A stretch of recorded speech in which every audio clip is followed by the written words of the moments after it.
আসসালামু আলাইকুম। আমি জাস্ট একটা শর্ট ভিডিও নিয়ে এসেছি। আমি অ্যাকচুয়ালি কালকে একটা পোস্ট দিয়েছিলাম যে যারাই নেক্সট আওয়ামী লীগকে রাজনীতিতে ফেরানোর চেষ্টা করবে তাহলে দেশে একটা গৃহযুদ্ধ হবে and I will fight it from ground, তার মানে বাংলাদেশে এসে। ভিডিওতেও বলে দিচ্ছি যাতে এটা সবাই মার্ক করে। এখানে মেইন জিনিসটা আমি যেটা দেখলাম এটা আমি এর আগে একটা ভিডিওতে বলেছিলাম যে ডিজিএফআই, যেটা পুরা জেনারেল ওয়াকারের আওতাধীন এবং ভারতের আজ্ঞাবহ, এরা কিছু অফিসারকে রাখে তাদের কাজ করার জন্য, যেটার মধ্যে ডিনায়াবিলিটি আছে। মনে করেন এক প্রেজেন্ট ডিজিএফআই এর একজন অফিসার আছে যার কেরিয়ার ভালো, উনি ডিজিএফআই জেনারেল জাহাঙ্গীর, গাদ্দার একটা, তার কোর্সমেট তারেক জিয়াকে নিয়মিত সিচুয়েশন রিপোর্ট দেয়। আর বাকিগুলো আছে হচ্ছে অনলাইনে অ্যাক্টিভিজম করে ইয়ার বিরুদ্ধে, কি বলে, জামায়াতের বিরুদ্ধে শুধু না, ওই না ভোটের পক্ষে এবং অন্যান্য জিনিস করে। আমি এরকম একজন অফিসারের সাথে তর্ক করতে গিয়া আমি তখন বললাম যে আওয়ামী লীগ যদি আসে তাহলে আমি সামনে থেকে যুদ্ধ করবো, পরে আমি এটা স্ট্যাটাস আগে দিচ্ছি। বাট আমি যেহেতু কোন স্ট্যাটাসে কোন তথ্যে ওই বট বাহিনী বেশি রিয়েক্ট করে ওইটা সবসময় অ্যানালাইজের মধ্যে রাখি, এইটাতে বট বাহিনী এবং আওয়ামী যারা আছে তাদের যে রিয়েকশন দেখলাম, এর মানে একটাই হচ্ছে, এটার মেইন কাহিনী হচ্ছে তারা বলতে চাচ্ছে জামাত এরকম লক্ষ লক্ষ মানুষ হত্যা করছে, করছে, অতএব জামাতকে তাড়াইতে হবে, জামাতের বিরুদ্ধে গৃহযুদ্ধ করতে হবে দরকার হলে। এবং কিছু কিছু লোক, পুরা বিএনপির কিছু লোক বলে দিল আমার বিরুদ্ধে যুদ্ধ করবে, যখন যুদ্ধ যদি এই যখন হবে যুদ্ধ করবে। তাই আমি বললাম আপনার সাথে তো আমার যুদ্ধ হবে কেন, কারণ আপনি তো আওয়ামী লীগকে চান না, কি আওয়ামী লীগের বিরুদ্ধে যুদ্ধ করছেন, তো যুদ্ধে তো আমি আর আপনি তো এক দল, মানে না জামাত ওই একই কাজ করছে। সো এখানে থেকে আমার ডিডাকশন হচ্ছে যে অনেকগুলা কেস, একটা হচ্ছে প্রথম আপনার টাইমসের জেনারেল তারেক রহমান, জেনারেল বলতেছি, তারেক রহমানের, বিএনপির চেয়ারপারসন তারেক রহমানের ইয়াটা দেখেছেন যে উনি বলেছে যে কোনো দলকে উনি নিষিদ্ধ করতে চান না। It's a clear indication. At the same time general Singh একজন, যার আমি ভিডিও শেয়ার করেছি, আজকে দেখলাম, আমি 2-3 দিন আগে করেছি, আজকে দেখলাম পিনাকিও তার ভিডিওটা দেখিয়েছে। সেটা হচ্ছে বর্তমানে তারেক রহমান দেশে এসেই বলছে পিন্ডি না হিন্দুস্তান না বাংলাদেশ বাংলাদেশ, বাট এটা পরবর্তীতে হয়ে যাবে শুধু হিন্দুস্তান আমাদের সাথে আছে।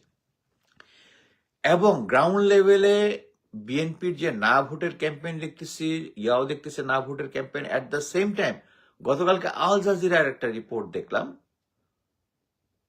যেখানে শেখ হাসিনা বলতেছে যে তারা ভোট বয়কটের ডাক দেবে।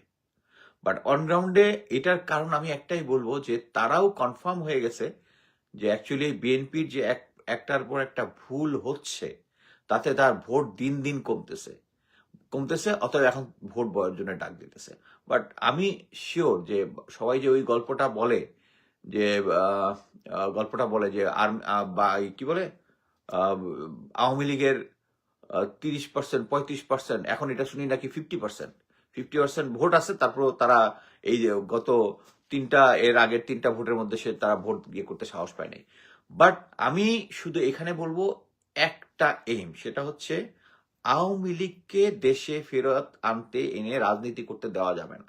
দেশে প্রথমবারের মতো যখন শেখ মুজিব বাকশাল তৈরি করেছিল, গণতন্ত্র হত্যা করেছিল, সেটাকে জেনারেল জিয়া অ্যালাউ করেছিলেন তাকে আবার রাজনীতি করার কিছুদিনের মধ্যে উনি শাহাদাত বরণ করেছেন, এবং এটার পিছনে যে তাদের হাত আছে এটা আমরা এখন সবাই জানি। সো এরকম সিচুয়েশনে যদি আমরা, এবং ওই কনভারসেশনের মধ্যে একটাই যে তারা অলরেডি, আপনি যদি আওয়ামী লীগকে অ্যালাউ করেন রাজনীতি করতে, যেদিন অ্যালাউ করবেন ওই দিন 1 সপ্তাহের মধ্যে জাতিকে বুঝাই ফেলবে যে যারা এই ছিল, ওই 24 আগস্ট আন্দোলনে যারা ছিল, এরা সবাই ছিল সন্ত্রাসী, এরা সবাই ছিল জঙ্গি, এবং এরা কত নাকি হাজার হাজার পুলিশ হত্যা করে ফেলছে, এটা বুঝাই ফেলবে সবাইকে। সো তাদের এখন টাকা আছে, আছে, কিন্তু এখন আমাদের জাতি হিসেবে কাজ কি, আমি এটাতে সিরিয়াস, এবং আপনাদেরও এটা সিরিয়াস হওয়া উচিত যে ইন কমন টার্মস যে আমাদের রাজনৈতিক বিভাজন থাকতে পারে। আহ, আমি আমি দেখেছি যে আমার সাথে যারা অনেক ছিল, তারা এখন আমার জিজ্ঞেস করে আমি জামাত থেকে কত টাকা হয়েছে, আমি ভাই কোনো কিছু আহ, টাকা পয়সা পাই না। এই যে একজন লেখছে উনসেন ফাহিম, ডিজিএফআই এর প্রতিদিনই আমার এখানে এসে বিভিন্ন উস্কানিমূলক কথাবার্তা বলে। সেটা হচ্ছে একটা টার্ম, আওয়ামী লীগের প্রশ্নে কোনো ছাড় দেওয়া যাবে না। আওয়ামী লীগের প্রশ্নে কোনো ছাড় দেওয়া যাবে না। আওয়ামী লীগকে যদি আপনি দেশে রাজনীতি করতে, এখানে কোনো সুশীলতা, এখানে কোনো সুশীলতা ইয়া করলে হবে না। নাজি বাহিনী, জার্মানির নাজি বাহিনী কি কেউ কেউ সুশীল হয়ে তাদেরকে আবার সেই একই দল করতে দেয় নাই জার্মান জাতি। আমরা এই, এবং এটাতে বিএনপির সবচেয়ে বড় শিক্ষা, প্রেসিডেন্ট জিয়াউর রহমান হত্যা হয়েছে, এবং সেই বিএনপি এখন তাদেরকে আনার জন্য গ্রাসরুট লেভেল থেকে শুরু করে সবাই কাজ করতেছে। এখন আমাদের যেটা কাজ হবে, বিএনপি অলরেডি বুঝে গেছে যে তাদের যে বর্তমান যে সিচুয়েশন আছে, আমি অ্যাকচুয়ালি আর কোনো রাগঢাক করবো না। আমি নিজে 11 দলীয় জোট যেটা আছে জামাতের, সেখানে ভোট দিয়েছি, হ্যাঁ ভোট দিয়েছি। এবং আপনাদেরকে বলবো যে বাংলাদেশে এখন যেটা করতে হবে, জামাত এইবার ইলেকশনে জিতবে, এটা আমি কনফার্ম। কিন্তু ওভারওয়েলমিং আপনাদের সবাইকে একটা জিনিস করতে হবে, সেটা হচ্ছে এই বিএনপি আওয়ামী লীগ এরা এখন এক হয়ে গেছে। আপনি দেখেন এই যে শেরপুরের যে ইনসিডেন্টটা হয়েছে, শেরপুরের ইনসিডেন্টের উপর কি বিএনপি তাদের কমিটি বিলুপ্ত করে দিচ্ছে। আপনি দেখবেন এর আগে অনেকবার করছে, আবার এসে 3 মাস পরে দেখা যাবে তাদেরকে আবার দলে নিয়ে নিচ্ছে।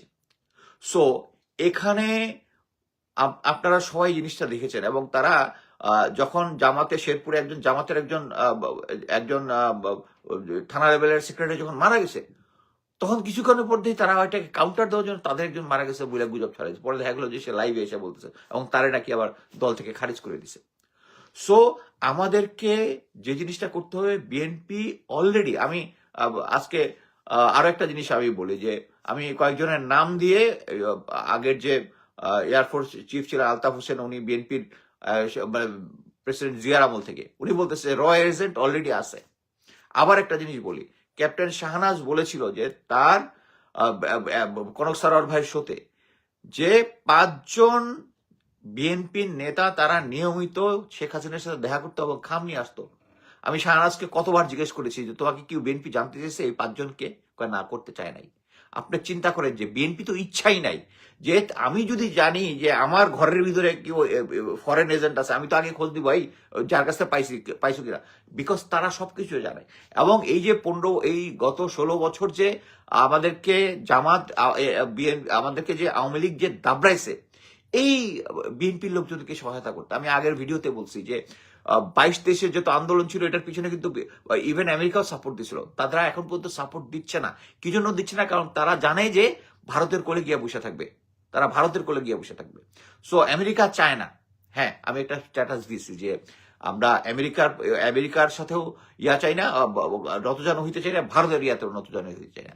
কিন্তু একটা জিনিস বুঝতে হবে, প্রেজেন্ট সিচুয়েশন আপনাকে অ্যাসেস করতে হবে। আপনি এখন যদি আমেরিকার যে সিচুয়েশন আছে, হ্যাঁ, এখন যে সিচুয়েশন আছে, তাতে আপনি যদি বলেন আমেরিকারও মানি না, তাহলে বিএনপি তো চোখ বন্ধ করে ইন্ডিয়ার সাথে হাত মিলাই দিয়া আপনার মানে সত্যানাশ করে দিবে। সো প্রেজেন্ট সিচুয়েশনে আমার কথা হচ্ছে একটাই, আমি বলবো ম্যাডাম খালেদা জিয়া যেটা বলেছিল যে আমাদের বন্ধু আছে, কোনো আমরা কারো গোলাম না, এই ধরনের একটা কথা যেটা বলেছিলেন আর কি, সেম জিনিস। আমেরিকাকে আমাকে বন্ধু নিতে কোনো সমস্যা এই প্রেজেন্ট সিচুয়েশনে নাই। আমরা রাজনৈতিক প্রেক্ষাপটে আমাদের যখনই যেটা সুবিধা ওইটার আমরা নিব। এবং আমি মনে করি জামাতের এই স্ট্যান্ড অ্যাবসুলুটলি 100% ঠিক আছে। এই কারণেই, কারণ আমেরিকা এখন চাচ্ছে একটা ফেয়ার নির্বাচন হোক, আমরা সবাই চাচ্ছি একটা ফেয়ার নির্বাচন হোক, সবাই। এবং একমাত্র বিএনপি চাচ্ছে না একটা ফেয়ার নির্বাচন হোক। আমাদেরকে একটা ফেয়ার নির্বাচন, এবং আমি কনফিডেন্ট যে বাংলাদেশ সেনাবাহিনী বর্তমান যে সিচুয়েশন আছে, যে গ্রাউন্ড লেভেলে যারা অফিসার আছে, যারা সৈনিক আছে, তারা সবাই চায় যে সেনাবাহিনীর যে দুর্নাম যেটা হয়েছে শেখ হাসিনার সাথে থেকে, তাদের জেনারেলরা যাদেরকে এখনো জেনারেল ওয়াকার সেভ করার চেষ্টা করতেছে, এই বর্তমান পরিস্থিতিতে আমরা একটা ফেয়ার নির্বাচন সেনাবাহিনী আমাদেরকে দিবে, আমি কনফার্ম। এবং কয়েকদিন আগে আরেকটা স্ট্যাটাস শেয়ার করেছি যে প্রশাসনের মধ্যে দুই ভাগ হয়ে গেছে, এক পার্টি বিএনপি আর এক পার্টি। আপনি একটা জিনিস মনে রাখবেন, বিএনপি এবং জামাতে যে পার্টি হোক, দুই পার্টি হচ্ছে সুবিধাবাদী, কারণ তারা হচ্ছে সামনে হালুয়া রুটি খাবে তখন। সো এই মুহূর্তে এটা একটা সুবিধা জিনিস হচ্ছে, কোনো প্রশাসনের লোকজন একচেটিয়া ভাবে বিএনপিকে সাপোর্ট করতে পারবে না, জামাতকে সাপোর্ট করতে পারবে না। আর আর্মির কথা আপনি শিওর থাকেন যে তারা নির্বাচনের দিন কোনো দলকে ইয়া করবে না। সো আপনারা দাড়ি পাল্লায় ভোট দেন বাংলাদেশকে সেভ করার জন্য, অন্য কোনো কিছু না, বাংলাদেশকে সেভ করার জন্য। আমরা শেখ হাসিনা এবং আওয়ামী লীগ কাউকে বাংলাদেশে অ্যালাউ করবো না, রাজনীতি করার জন্য অ্যালাউ করবো না। তারা চুপচাপ থাকুক, ঠিক আছে, কিন্তু আমার এই যে একটা পোস্ট দিয়েছি যে যদি দরকার হয় দেশে এসে যুদ্ধ করবো, গৃহযুদ্ধ হবে, আওয়ামী লীগকে আসতে দেওয়া যাবে না, এটাই তাদের রিয়েকশন কনফার্ম করতেছে এবং বিএনপির লোকজন এটার পক্ষে যাচ্ছে। এবং ডিজিএফআই যারা মিলিটারি অফিসার কয়েকজন আছে, যারা জেনারেল জাহাঙ্গীর, জেনারেল ওয়াকারের কথায় ভারতের আদেশে কাজ করতেছে যে সমস্ত, তাদের একটাই কথা যে কি জামাতও গণহত্যা করেছে। এখন গণহত্যা করেছে পাকিস্তানি বাহিনী, ওইটা না, এখন জামাত এই জিনিসটা করেছে। সো এই সমস্ত আওয়ামী লীগের পস্তা পচা প্রোপাগান্ডা বাংলাদেশে কেউ খাবে না। আপনারা সবাই জামাতে ইসলামে যে জোটটা আছে বাংলাদেশের জন্য, আওয়ামী লীগকে নিশ্চিহ্ন করার জন্য, বাংলাদেশে জাস্টিস ফিরিয়ে আনার জন্য, হাদির বিচার চাওয়ার জন্য, 57 জন অফিসার যারা আছে তাদের বিচার করার জন্য, এবং এই সেনাবাহিনীতে যারা এই যে 626 জনকে পালিয়ে যেতে সাহায্য করেছে, যারা এখন এটা প্রমাণ যে সেনাবাহিনী জেনারেল ওয়াকার, মেজর সাদেককে আওয়ামী লীগকে ঢাকার মতো জায়গায় ট্রেনিং দিতে সাহায্য করেছে 198 অ্যাবসেন্ট থেকে, এই সবকিছুর বিচার হইতে হইলে আপনাকে দাঁড়িপাল্লায় ভোট দিতে হবে। ইনকালাব জিন্দাবাদ।